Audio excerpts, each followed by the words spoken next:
Welcome to the final segment of Week 3, where we'll get hands-on and implement a simple neural network for image classification. Neural networks can be complex to understand, so we'll start with simple demos to build a solid foundation. This step-by-step approach will help us smoothly reach our final demo.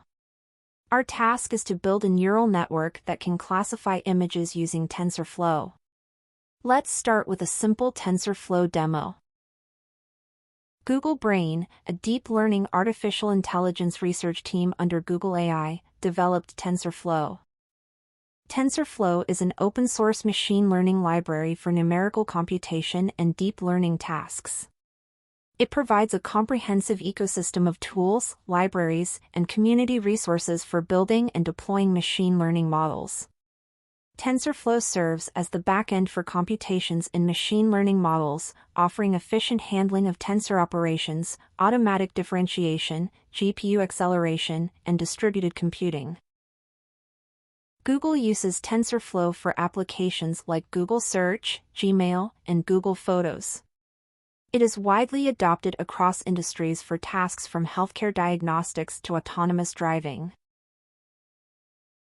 In example 1, we create two TensorFlow constant tensors x with a value of 5 and y with a value of 3. We then use TensorFlow's add function to perform an addition operation, storing the result in z. The output is printed, showing the sum of x and y. In example 2, y is redefined as a tensor with values 1, 2, 3, and z is defined as a tensor with a value of 3.14, specifying the data type as float32. We then print the values of these tensors to demonstrate their initialization. This concludes our demo on TensorFlow constants, highlighting basic arithmetic operations and tensor initialization. Stay tuned for more in-depth tutorials on TensorFlow and machine learning. Don't forget to like, comment, and subscribe.